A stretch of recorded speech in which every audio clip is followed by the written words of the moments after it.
अबूझमाड़, और अबूझमाड़ के नारायणपुर से आए हुए बच्चे अब रायपुर पहुंच चुके हैं। और आप देखिए कि इनके चेहरों पर आपको खिलखिलाती हुई हंसी दिख रही होगी।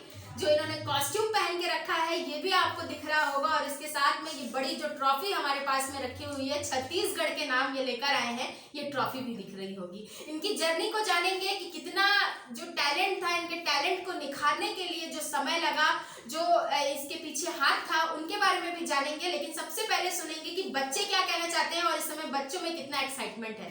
क्या नाम है? शुभम कुमार पटेल। कैसे लग रहा है? हमें बहुत अच्छा लग रहा है क्योंकि हम इतने छोटे जगह से आके इतना बड़ा मंच पर जीत गए तो बहुत अच्छा लग रहा है। अच्छा लग रहा है। अभी नारायणपुर वापस जाना है जी। और आगे बढ़ना है कि नहीं बढ़ना है? बढ़ना है। बढ़ना है। तुम क्या बताओगे? मेरा नाम समीर सर है। हाँ। मैं आठपाल का रहता हूँ। हाँ। नारायणपुर का जिला में थोड़ा आगे। अरे वाह, ये तुम्हारा थोड़ा थोड़ा हल्बी लग रहा है ना? हल्बी में बोल लोगे? नहीं। क्या बोल पाते हो? गोंडी? हिंदी में? अरे वाह, गोंडी भूल गए? अभी याद करना पड़ेगा। सर आप क्या बताएंगे? आपका नाम मनोज जी ने बार बार लिया कि आप नहीं होते तो एक सहारा बन के उनके साथ खड़े थे। जी, मेरा नाम पारस यादव है और मैं बालोद जिला का रहने वाला हूँ। और मैं मतलब जब छोटा था 9वीं क्लास से मतलब डांस करता था और उस समय से मुझे बहुत शौक था कि मैं किसी रियलिटी शो में जाऊं। और मैंने डांस इंडिया डांस में 2 बार भी अपना ट्रायल दिया था, बट उसमें आगे नहीं जा पाया। बस कोलकाता तक, रायपुर से कोलकाता तक मैं सिलेक्शन हुआ था, बट उसके बाद और एक मौका नहीं मिला मुझे। और मैंने कई साल मुंबई में भी बिताए हैं और वहाँ पर मैं बच्चों को डांस भी सिखाता था। तो एक सपना था कि इतने बड़े स्टेज पर जाना, एक सपना ही बनकर रह गया था। लेकिन 2017 में जब हमने इन बच्चों को मलखम सिखाना शुरू किया था तो एक आस बन चुका था एक दिल में कि हाँ अब कुछ एक मौका मिलेगा हमें इससे इतने बड़े शो पे जाने का। तो हमने एक तैयारी शुरू कर दी थी कुछ महीने पहले। जब इंडियाज गॉट टैलेंट का हमें कॉल आया था तो हमने इंडियाज गॉट टैलेंट का तैयारी शुरू किया था। तो हमें इतना पता नहीं था कि हम इतने बड़े स्टेज पर जाएंगे और जीत जाएंगे, लेकिन हमें एक विश्वास था कि और हमारे जो तैयारी थी तो उस पर हमें विश्वास था कि हाँ हम इंडियाज गॉट टैलेंट में जा सकते हैं, जीत सकते हैं। तो उस तैयारी को हमने बरकरार रखा और वहाँ के जो जितने टीम है, आईजीटी मेंबर्स है, उन्होंने हमारा बहुत सपोर्ट किया। और वहाँ के जो कोरियोग्राफर हैं उन लोगों ने हमें बहुत सपोर्ट किया, सिखाया कि किस तरह से एक म्यूजिक में किया जाता है, लोगों के सामने रिप्रेजेंट किया जाता है। तो उस तैयारी को बरकरार करते हुए हमने छत्तीसगढ़ को रिप्रेजेंट किया। और हम ये दिल से चाहते थे कि हम ये छत्तीसगढ़ को ये खिताब दें, क्योंकि छत्तीसगढ़ से अब तक इतने बड़ी स्टेज पर किसी ने कदम नहीं रखा था। अगर रखे भी थे तो इतने हाईलाइट नहीं हुए थे। तो हम ये चाहते थे कि ये इंडियाज गॉट टैलेंट का खिताब हम जीते और छत्तीसगढ़ को ये मिला, ट्रॉफी मिला।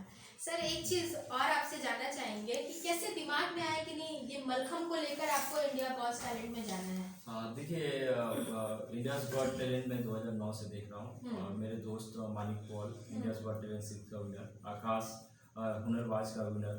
तो मैं सभी जितने भी गॉट टैलेंट हुए हुनरबाज के शो है, मैं सभी को स्टडी काफ़ी लंबे टाइम से कर रहा था कि यहाँ पे क्या कमी है और क्या पूरा किया जा सकता है।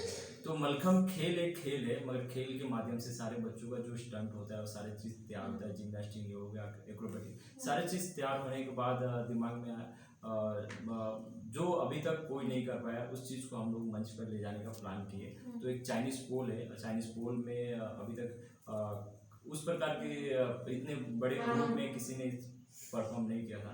तो एक प्लान के साथ हम लोग पूरा तैयारी, जैसे फोन आया था उसके बाद हम लोग तैयारी किए, क्योंकि वहाँ पे जाना है तो वापस घूम के आना नहीं है जी।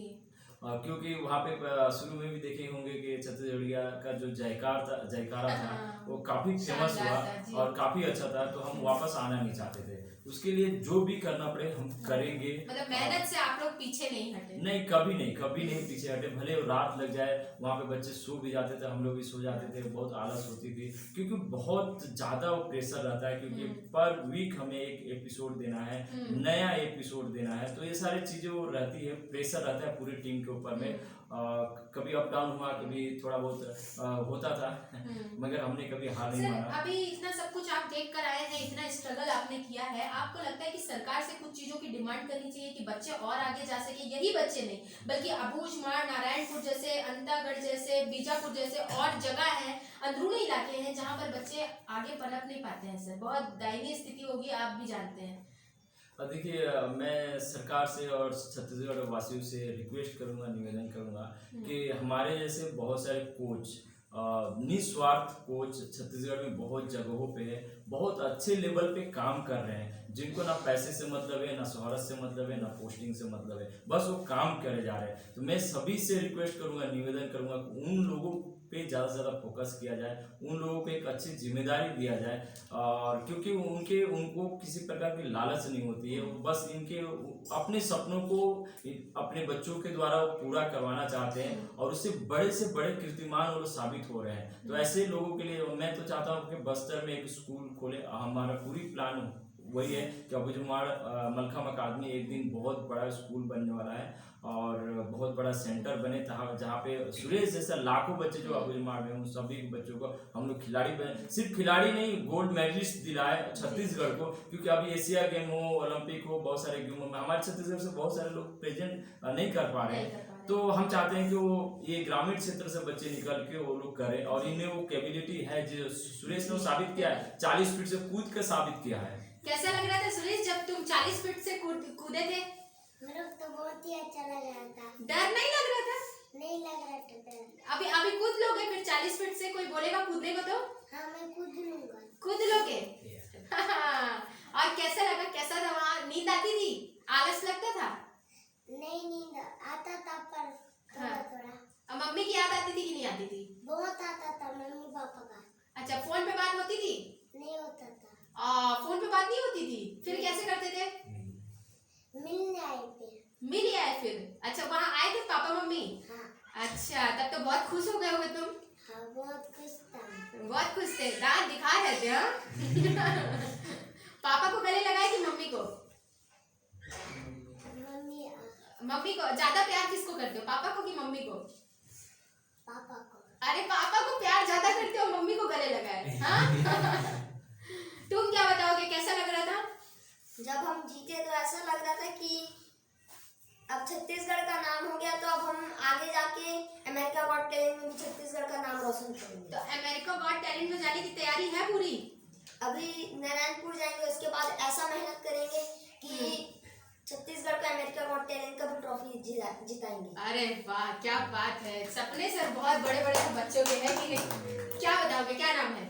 मेरा नाम राजेश कराम है। राजेश, कैसा लग रहा था? मेरे को बहुत अच्छा लग रहा था मैम। हाँ, घर की याद आ रही थी कि नहीं आ रही थी? नहीं, वहाँ मिलने आए थे हमको। अच्छा, मिलने आए थे। खाना वाना सब बढ़िया मिल रहा था? जी। अच्छा खाना था कि घर के खाने की याद आ रही थी? अच्छा खाना था। अच्छा खाना था, मतलब मेहनत बहुत है सर, तो कुछ समझ में नहीं आ रहा था कि खाना क्या है और याद आ रही है कि नहीं आ रही है ना? बहुत टाइट शेड्यूल था, हाँ। मतलब वो मौका मिलता ही नहीं था, क्योंकि एक एपिसोड खत्म हुआ, दूसरे एपिसोड की आप तैयारी में लग जाइए, क्योंकि एक कंपटीशन भी चल रहा था, इतने सारे टैलेंट है, सबको गोल्डन बजर लेना है, अच्छा एक्ट करना है, नहीं तो कहीं ना कहीं एलिमेंट हो जाए सर, बाहर। कितने बार गोल्डन बजर मिला होगा आप लोगों को? हमको कम से कम 8-10 बार मिला। 8-10 बार मिला है, मतलब बहुत बड़ी बात है अपने आप में कि 10 बार आप छत्तीसगढ़ से गोल्डन बजर मिल रहा है ना? ये बहुत बड़ी बात है जिसका कोई कल्पना नहीं कर सकते हैं। उस समय कैसा लग रहा था जब लास्ट एपिसोड था और पता चल रहा था कि कौन जीतने वाला है? सांस थम गया था क्या? यस, थम गया था मैम कि जब हमारा नाम अनाउंसमेंट हो रहा था तो हमको अंदर से कैसा लग रहा था? एकदम धक्का लग रहा था, क्या कि होगा? किसका नाम आएगा। जब 3 लोग का नाम अनाउंसमेंट हुआ कि स्टेज में 3 लोग फाइनलिस्ट खड़े हैं, तो उनमें से फर्स्ट विनर आप बोल रहे थे, तो हमारे अंदर से अलग ही फीलिंग आ रहा था। फिर बाद में अबूझमाड़ मलखम अकादमी बोले तो हम कूद पड़े थे। अच्छा, कैसा लगा था उस समय? एकदम डांस करने का मन किया? हम बहुत खुशी से नाचने लगे मैम। अच्छा, क्योंकि हम बहुत खुश थे ट्रॉफी लेके। अच्छा, ट्रॉफी के बाद मनी भी मिला होगा सर, उसका क्या करने वाले हैं लोग? कुछ बताए बच्चे लोग कि अभी क्या करेंगे इसका? देखिए 20 लाख रुपए मिला, हाँ। और एक आर्टिका गाड़ी है, हाँ। और पूरा प्लान है कि मैं जैसे बताया आपको प्रभु जुमान मलखम अकादमी को एक बड़ा स्कूल के रूप में कन्वर्ट करना है, क्योंकि अभी हमारे पास 30 बच्चे रहते हैं और 30 बच्चों का रेसिडेंशियल, उनका खाना पीना, पढ़ाई लिखाई ये बहुत टॉप है। सबसे ज़्यादा टॉप है बच्चों को कंपटीशन में ले जाना, शामिल कराना, क्योंकि हमारे वहाँ से जर्नी काफ़ी बड़ा होता है और बहुत ज़्यादा पैसे खर्चे होते हैं। तो ये सारे पैसे एकेडमी के लिए जाएगा, स्कूल के लिए जाएगा और हमारा पूरा प्लान है कि अमेरिका गॉट टैलेंट भी हम जीतेंगे और जीतने के बाद वो जो भी पैसा आएंगे वो सब एकेडमी के लिए जाएगा। बिल्कुल, मनोज सर का जो सपना है वो बहुत बड़ा है और बहुत संवेदनशील होकर वो ये सपना देख रहे हैं कि जो मलखम है उसे ऊपर तक लेकर जाना है, अमेरिका तक लेकर जाना है और जो पैसे आए हुए हैं वो भी वो सर एकेडमी में लगाने वाले हैं, ताकि जो अंदरूनी इलाकों से बच्चे आते हैं उन्हें एक पहचान मिल पाए, एक स्टेज मिल पाए, इसी के साथ उनकी शिक्षा दीक्षा का जो काम है वो बेहतर तरीके से हो सके। और वो ये भी कहना चाह रहे हैं कि सरकार अगर कुछ मदद कर देती है तो उससे बेहतर और कुछ है भी नहीं। यही सिलसिला अगर रहेगा तो नारायणपुर ही नहीं बल्कि अंदरूनी इलाके जो और हैं वहां से भी ऐसे ही बच्चे निकल कर आएंगे, लेकिन इसके लिए सबसे जरूरी ये है कि अपनी मानसिकता को हमें बदलना होगा और ऐसे बच्चों को आगे बढ़ाने में अपनी भी भूमिका निभानी होगी। निशा द्विवेदी, हिंदी खबर, रायपुर। छत्तीस